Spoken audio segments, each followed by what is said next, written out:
Assalamualaikum warahmatullahi wabarakatuh. Alhamdulillahirabbil alamin. Asyhadu an la ilaha illallah wa asyhadu anna Muhammadan abduhu wa rasuluh sallallahu alaihi wasallam wa ala alihi wa ashabihi amma ba'du. Para bapak, para ibu jamaah umrah sekalian. Di sini saya akan memberikan beberapa keterangan karena dengan adanya para jamaah menanyakan ya, berapa sih kira-kira persiapan uang saku ketika melaksanakan ibadah umroh. Untuk itu saya akan menerangkan ya di sini ya berapa uang saku saat umroh, kemudian juga apakah umpama ada pertanyaan, apakah bisa pergi umroh tanpa bekal uang sedikit pun. Dan yang ketiga ya, berapakah uang bekal idealnya yang harus dibawa. Nah, tiga hal ini ya insya Allah saya akan jelaskan dan jawabannya tentu ada di sini. Bapak Ibu sekalian, pada saat kita melaksanakan ibadah umroh, yang pertama mungkin kita persiapkan paspornya, ya, kemudian juga perlengkapan yang harus dibawa, dan yang terlebih kita memang harus menentukan agen travel mana yang kita pilih. Nah, biasanya ya agen travel itu juga menawarkan beberapa paket. Ya, terkadang ya ada yang paket reguler biasanya 9 hari.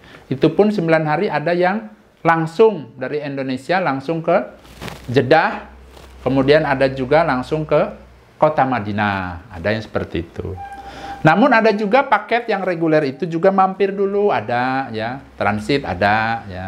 Biasanya itu yang 12 hari biasanya ya.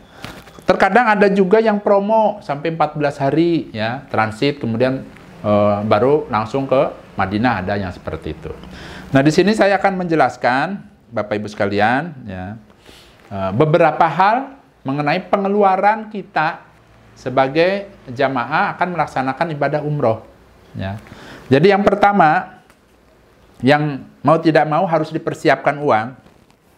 Yang pertama saat di bandara keberangkatan. Nah, kebetulan kalau di sini di Jakarta itu biasanya jamaah-jamaah umroh itu nunggu ya, keberangkatan itu biasanya di Bandara Soekarno-Hatta. Nah, keberangkatan jamaah umroh itu tidak langsung datang langsung berangkat Bapak Ibu sekalian. Jadi biasanya itu nunggu ya 3-4 jam, insya Allah seperti itu. Nah, namun di sini ada juga agen travel pada saat jamaah-jamaah umroh nunggu, ada yang diberi nasi kotak ada, jadi disiapkan dari agen travelnya ada seperti itu. Umpamanya, ini mah umpamanya, ya, agen travel tidak menyiapkan berarti kita harus mempersiapkan bekal untuk makan dan minum di bandara pada saat kita menunggu keberangkatan. Itu yang pertama. Berarti bagaimana dengan tadi jawaban yang tadi? Ada pertanyaan, apakah bisa pergi umroh tanpa bekal uang sedikit pun? Jawabannya tidak bisa Bapak Ibu sekalian. Ya, karena namanya manusia itu kita mau pergi ke pergi jauh ya, diusahakan minimal kita harus mempersiapkan uang cadangan. Berarti kan kita harus bawa uang cadangan. Nanti ada lagi terkadang yang harus dikeluarkan oleh para jamaah secara pribadi. Ya.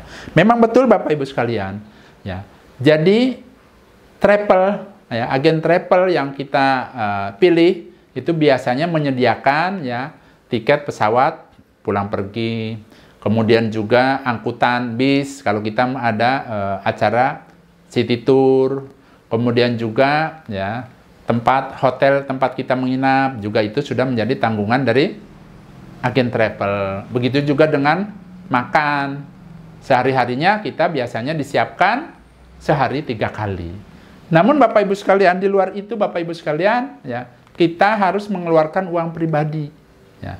Maka itu, umpama ada yang bertanya apakah bisa kita melaksanakan ibadah umroh tanpa uang sedikit pun, ini alangkah baiknya, jawaban saya alangkah baiknya membawa uang, minimal uang cadangan.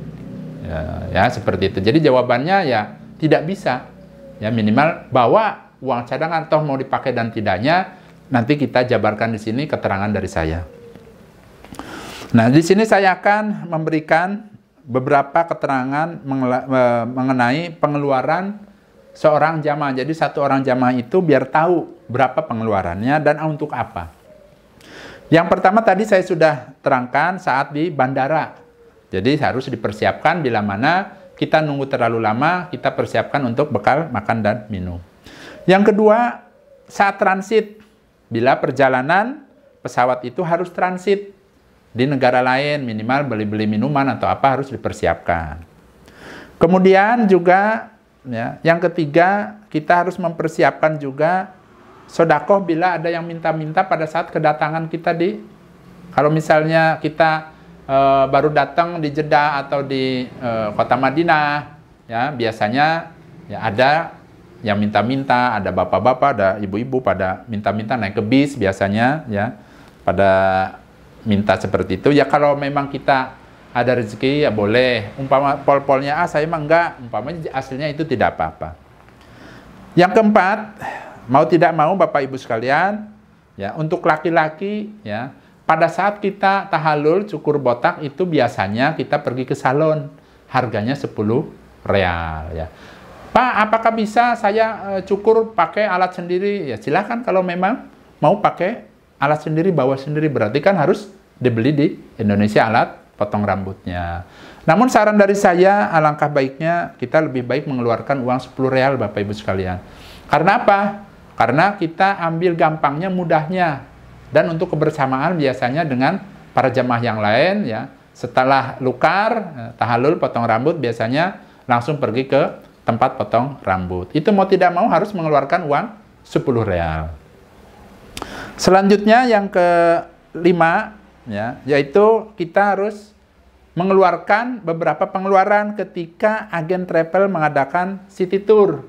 Ya, biasanya city tour itu ya terkadang ke kebun kurma. Ya. Kalau ke kebun kurma kan biasanya tuh dibawa, kemudian dibawa ke kebun kurma. Nah di situ biasanya disiapkan ada ngeteh dan lain sebagainya, itu kadang-kadang gratis memang. Nah tapi di situ banyak sekali pilihan kurma dan yang lainnya. Ya. Nah di situ kita ada kesempatan untuk mencicipi ya. Walaupun tidak banyak, ya barangkali ada keinginan untuk membeli kurma, kacang Arab dan lain sebagainya, ya bisa beli di situ. Berarti kan harus dipersiapkan Bapak Ibu sekalian pada saat city tour. Hanya saja mungkin di sini saran dari saya, memang biasanya harganya cukup berbanding mahal sedikit ya dibandingkan misalnya kita belanja di Madinah.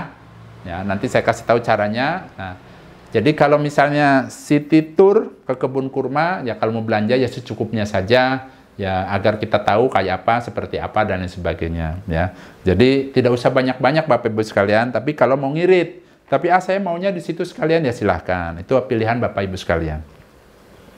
Selanjutnya city tour itu bisa juga ke Jabal Rahmah. Ya, biasanya itu sampai dipersilahkan sama mutawifnya barangkali pengen naik ke bukit Jabal Rahmah. Nah, karena biasanya ya terik, panas, ya minimal kita harus mengeluarkan uang untuk beli minuman. Ya biasanya ya ada yang jual minuman, ada air putih, air kuning, air apa di situ umpamanya ada pilihan ya. Banyak pilihan. Berarti kan harus mempersiapkan uang pribadi ya, uang pribadi. Nah, kemudian tidak kalah penting biasanya ya. Jadi dari agen travel itu biasanya para jamaah itu dibimbing ke Masjid Quba untuk melaksanakan sholat 2 rakaat, yang mana pahalanya ya bila kita niatkan sholat 2 rakaat di Masjid Quba, niat karena Allah, maka akan mendapatkan pahala umroh. Itu biasanya dibawa ke Masjid Quba. Nah, kemudian juga terkadang ya dibawa keliling-keliling ke Jabal Uhud ya. Jadi diceritakan tentang perang Uhud ya. Di situ misalnya kita turun ya, biasanya panas sekali ya kalau pas lagi hawa panas. Nah, di situ biasanya ya dibutuhkan juga ya uang untuk tadi paling biasanya itu minum ya, kalau kita ngirit-ngirit ya beli minuman seperti itu. Kemudian juga ya tidak kalah pentingnya ya, kadang-kadang kita itu jamaah itu dibawa ke peternakan onta Bapak Ibu sekalian. Nah, ini sebagai kenang-kenangan, ya, biasanya para jamaah itu disediakan ya, tapi harus beli ya. Disediakan susu onta, ya, bahkan ada hati onta dan sebagainya itu ada. Nah, untuk susu onta, ya, itu insya Allah ya harganya 5 real lah insya Allah ya, 5 real apa 10 real ya insya Allah. Nah, itu diusahakan kalau kita beli di situ supaya diminum di situ, ya. Dan dijamin steril ya, insya Allah, karena pas diperes dan memang modelnya kayak begitu. Kita langsung peres, peres sama orangnya, ditaruh di botol, kemudian kita bayar langsung pada minum di situ di tempat, ya. Memang agak bau-bau amis ya kalau orang yang nggak terbiasa. Tapi setelah kita minum tuh rasanya segar dan ya memang ya lain. Ya, kapan lagi Bapak Ibu sekalian ya kita mencoba susu onta? Kita yang namanya umroh itu nggak tiap hari Bapak Ibu sekalian. Nah, diusahakan ya agar kita juga lebih tahu mencicip-icip yang namanya susu onta. Berarti kita persiapkan pengeluarannya. Ya. Selanjutnya ya barangkali ingin membeli obat ya, karena ada di hadis itu diterangkan kencingnya onta, air seninya onta itu merupakan obat. Jadi disiapkan biasanya di peternakan itu ya disiapkan sebotol itu insya Allah lebih mahal daripada susu onta. Padahal kencingnya onta, tapi harganya lebih mahal Bapak Ibu sekalian. Nah, itu pun diusahakan minum di situ, ya. Jadi silahkan kalau kita beli, disilahkan alangkah baiknya ya ini alangkah baiknya minum di tempat. Nah, bila minum di situ, ya, berarti kita tinggal kalau pulang berarti kan sudah mencoba semuanya. Karena Bapak Ibu sekalian ada cerita ya sedikit, ada jamaah, ya. Jadi dia beli susu onta langsung diminum di situ. Kemudian beli kencing onta. Nah, kencing ontanya dibawa ke hotel, ya. Karena dia merasa supaya katanya steril mau dimasak, ya. Jadi kencing onta kemudian dia masak, ya, pakai yang ada listrik tuh, ya, Masya Allah yang namanya itu ruangan bau kencing onta ya baunya Masya Allah. Nah, ini saran dari saya, kalau beli kencing onta ya diusahakan jangan dimasak karena akan menyebabkan baunya kemana-mana ya, baunya bau luar biasa, bau kencing onta. Nah, selanjutnya Bapak Ibu sekalian, nomor 6 ya. Ketika kita menginap di kota Madinah ya, juga ya barangkali Bapak Ibu sekalian ingin mencicipi masakan Indonesia yang ada di Madinah ya. Biasanya itu bisa keluar dari pintu nomor 16 atau 18, bisalah menuju ke sana insya Allah ya. Nah, nggak jauh dari itu ya, 15, 16 apa berapa itu, bisa ada tulisan restoran Indonesia. Nah, berarti harus dipersiapkan, barangkali saya pengen tahu umpamanya seperti itu. Nah, kemudian juga ya pada saat di Madinah biasanya mutawibnya itu juga membimbing ya, para jamaah agar tahu kondisi di sekeliling Masjid Nabawi. Jadi biasanya itu janjiannya itu di luar pada saat setelah sholat duhur, sholat asar. Jadi biasanya setelah sholat asar ada waktu beberapa jam sambil nunggu sholat maghrib. Biasanya kumpul di luar, kemudian biasanya mutawibnya itu membimbing ke tempat-tempat yang bersejarah yang ada di sekitar Masjid Nabawi. Nah, bila mana pas kita haus dan sebagainya, berarti kan kita harus mempersiapkan juga uang untuk jajan. Ya, seperti itu. Selanjutnya Bapak Ibu sekalian, tadi nomor 6, nomor 7, ya. Itu saran dari saya, kalau misalnya kita ingin membeli oleh-oleh, terkadang ada juga kita misalnya di tanah air ada saudara, ada anak dan sebagainya.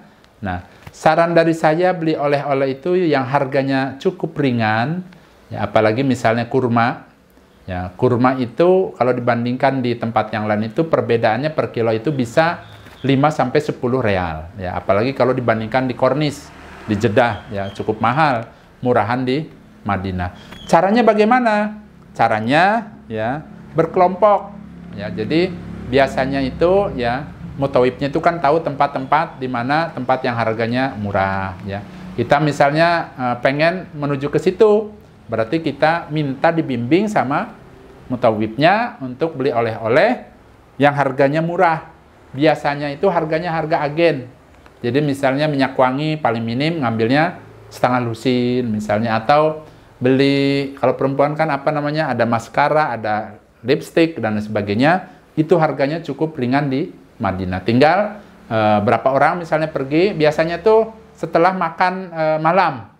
Ya, biasanya ada waktu, ya kurang lebih insya Allah sekitar setengah kilo jalan ya. Itu jalan, kurang lebih ya sekitar 500 meter ya. Dari hotelnya, kalau hotelnya agak jauh mungkin ya 1 kilo. Nah itu biasanya rame-rame belinya di tempat yang tadi yang saya katakan ya, agen. Jadi banyak sekali di sana. Sampai malam bahkan insya Allah kayaknya pernah saya tanyakan itu non-stop. Jadi bukanya itu non-stop ya, tengah malam masih buka, seperti itu. Nah kemudian Bapak Ibu sekalian, ya di Madinah itu juga kalau kita ingin beli oleh-oleh berupa gamis buat anak-anak, buat perempuan maupun laki-laki, ya itu pengalaman dari tips dari saya itu ya diusahakan belinya di Madinah, ya. Biar apa Bapak Ibu sekalian? Supaya kita nanti di Mekahnya ya tinggal kita memperbanyak ibadah. Jadi di Madinah kita sudah cukup komplit di situ juga ya, bahkan harganya lebih ringan, bajunya juga bagus-bagus.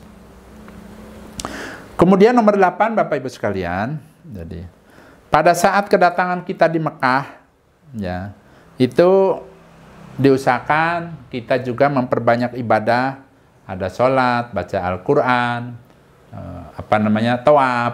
Nah, juga bila mana ada sedikit lebih dari rezeki diusahakan untuk bisa sodako uang. Ya. Diusahakan sodako, misalnya mungkin disarankan dari saya itu kalau mau sodako ke para petugas kebersihan yang ada di Masjidil Haram, ya karena jasanya begitu banyak ya. Mereka itu siang malam bersih-bersih di situ. Nah, diusahakan kita bisa sodako ke, kalau bahasa Indonesia itu bilangnya marbot masjid ya. Jadi kalau di sini, kalau di sana petugas kebersihan Masjidil Haram. Namun tips dari saya supaya kalau kita mau sodako, diusahakan supaya diam-diam jangan sampai terlihat orang lain. Selanjutnya, ini nomor 8, pada saat kita tinggal di Mekah, itu biasanya tadi sodako, kemudian juga biasanya ya sehari atau 2 hari sebelum keberangkatan pulang ke tanah air, biasanya para jamaah itu mengumpulkan uang sodako untuk mutawib kita yang membimbing kita. Nah, kenapa seperti itu? Ya, itulah sifat orang Indonesia biasanya ya. Jadi walaupun memang itu aslinya sudah tanggung jawab travel, nah tapi sudah menjadi ciri khas orang Indonesia yang murah untuk bersodako karena kita memang lagi ibadah. Nah, biasanya itu dikumpulkan satu orang, ada yang 50.000 atau seikhlasnya kita memberikan sodako untuk pembimbing kita, untuk mutawib kita. Berarti kita persiapkan uang untuk sodako untuk mutawibnya. Selanjutnya juga ya, ketika kita ada di kota Mekah, ya tadi selesai kita umroh yang pertama, ya cukur botak dan lain sebagainya, itu kan yang tadi yang pertama sudah ada pengeluaran. Biasanya dari travelnya itu juga memberikan kesempatan, ya memberikan kesempatan siapa saja yang ingin, ya yang ingin mengumrohkan orang tuanya. Misalnya orang tuanya sudah meninggal, kemudian ingin mengumrohkan. Karena secara dalil kalau masalah umroh atau haji itu, ya kalau kita ingin mengumrohkan orang tua kita, kitanya dulu harus umroh. Kalau kita sudah haji ingin menghajikan, kitanya apa? Kalau ingin menghajikan orang tua kita, kitanya dulu yang sudah harus haji.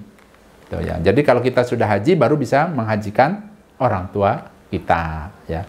Nah, pada saat umroh, berarti umroh yang pertama untuk diri kita biasanya dari travel itu memberikan fasilitas umroh kedua. Nah, sedangkan biasanya setelah selesai umroh kedua itu, ya, selesainya itu biasanya jam 10 malam. Nah, pada saat itu berarti ya, makan di hotel itu biasanya sudah dirapihkan. Nah, berarti seharian kita itu sudah capek keliling, berarti kita beli makanan di tempat lain. Ya, bisa di restoran mana gitu umpamanya, berarti sudah harus disiapkan pengeluarannya. Yang terakhir Bapak Ibu sekalian, yaitu nomor 9. Saat pulang ke bandara biasanya mampir ke Jeddah dulu ya, ke Pasar Kornis. Nah, jadi pada saat setelah kita umroh ya, berarti kita pulang ke tanah air. Hanya saja di sini sambil menunggu waktu biasanya dari travel itu kita itu dibimbing ke Jeddah, ke Pasar Kornis ya. Nah, di sana memang betul ya.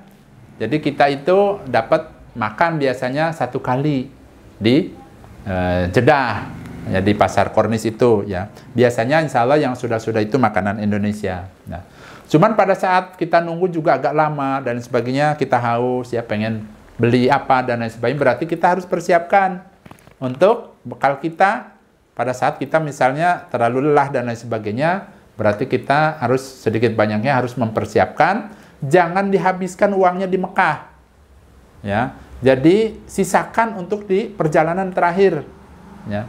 Terlebih biasanya ya, kalau di Jeddah itu ya, di Kornis itu terkenal ada yang namanya bakso Mang Udin. Biasanya para jamaah itu mampir ke situ karena mungkin selama beberapa hari, 8 hari, 9 hari itu sudah kangen yang namanya masakan Indonesia, biasanya pada mampir ya.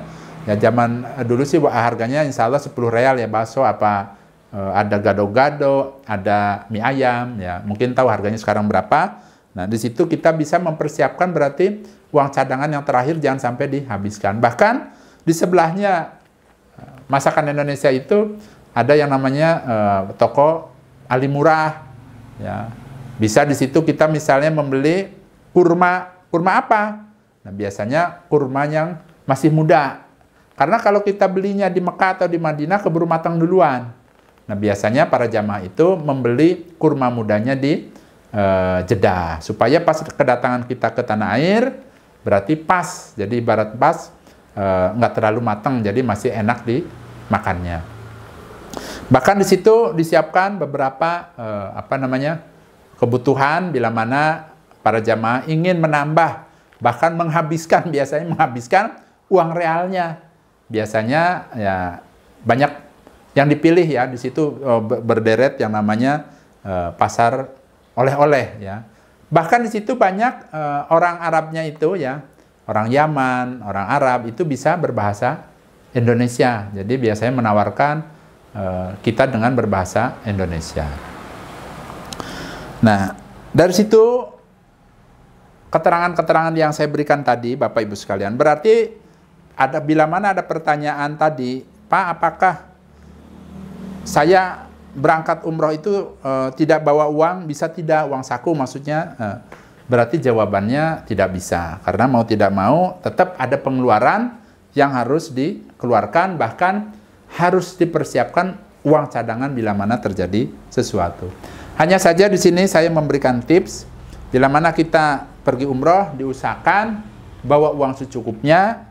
Nah, kita diusahakan di Indonesianya punya tabungan agar kita bisa cukup hanya membawa kartu ATM. Jadi umpama kebutuhan kita ingin membawa uangnya 5 juta umpamanya, cukup dibawa 2 juta saja. Nanti kalau ada kurang, yang 3 jutanya kita bisa ngambil di ATM.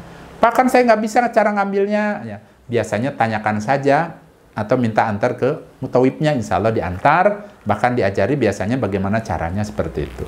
Nah, dari situ kesimpulannya Bapak Ibu sekalian, berarti kalau kita melaksanakan ibadah umroh memang betul ya, baik itu kendaraan, transportasi, pesawat, tiket, semuanya itu sudah dihandle sama travel, ya, tempat nginap, kemudian dan yang lain-lainnya itu biasanya sudah dihandle. Namun ya, jawaban dari yang tadi kan ada pertanyaan, apakah bisa ya, orang itu berangkat umroh tanpa bekal uang sedikit pun? Jawabannya tidak bisa. Mengapa demikian? Ya. Kita ini kan namanya pengen ibadah, pengen nyaman, pengen tenang, dan kita nikmati ibadah ini ya, enggak cuma ibadah dalam artian contoh, ya, mau tidak mau harus mengeluarkan pada saat misalnya kita mau potong botak umpamanya ya. Ya bisa saja kita bawa gunting asal aja potongnya. Cuman kok ya hidup ini kok dibikin susah. Jadi tetap itu pasti ada pengeluaran ya 10 real umpamanya seperti itu. Bahkan bila mana terjadi sesuatu ya, namanya kita hidup ini ya harus memiliki uang cadangan ya. Diusahakan kita tetap harus membawa bekal. Ini saran ya, saran dari saya tetap harus bawa bekal. Terus pertanyaannya, berapa minimnya orang yang umroh itu bekal untuk keperluan pribadi ya, baik itu oleh-oleh, misalnya sodako untuk cukur botak dan lain sebagainya. Paling minim saya sarankan 1 juta rupiah, paling minim. Itu paling minim ya. Itu pun ya, kalau kita bawa uang 1 juta rupiah ya, bila mana misalnya teman-temannya pada saat misalnya di kornis pada ngebaso ya, paling kita duduk-duduk saja seperti itu.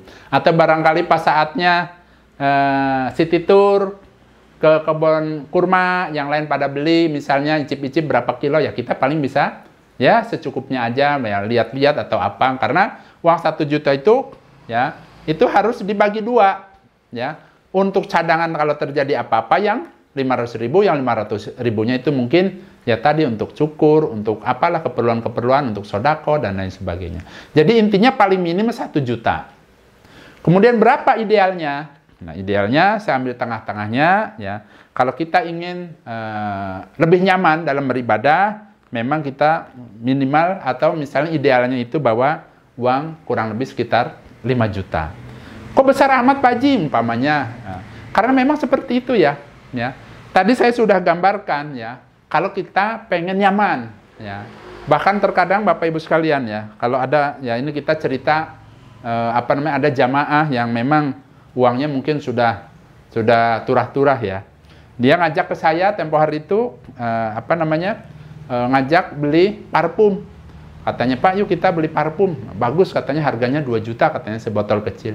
Nah, berarti kalau baru beli parfum aja dia harga 2 juta. Berarti berapa dia bawa uang pada saat melaksanakan ibadah umroh? Berarti kan cukup banyak. Nah, tapi di sini saya menyarankan, ingat niat kita ibadah ya. Kita bawa uang secukupnya saja ya, mau 1 juta boleh, minimal 1 juta lah ya.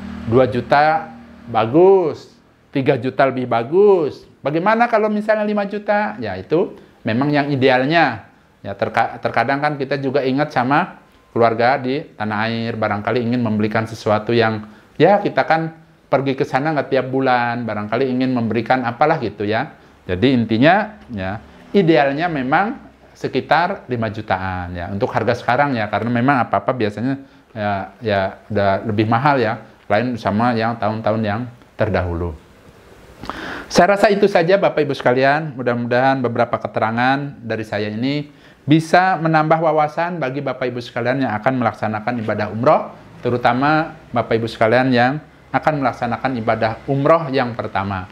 Dan mudah-mudahan kita mendoakan agar tahun ini atau tahun 2022 pemerintah Indonesia bisa memberangkatkan jamaah-jamaah umroh dalam keadaan sehat, murah, aman, selamat, lancar, dan barokah. Dan mudah-mudahan apa yang saya terangkan ini bisa bermanfaat dan bisa menjadi pahala buat saya dan juga keluarga saya. Bila mana ada kekurangan, ya mohon ditambahkan. Bila mana ada kesalahan, saya mohon maaf. Saya pamit. Wassalamualaikum warahmatullahi wabarakatuh.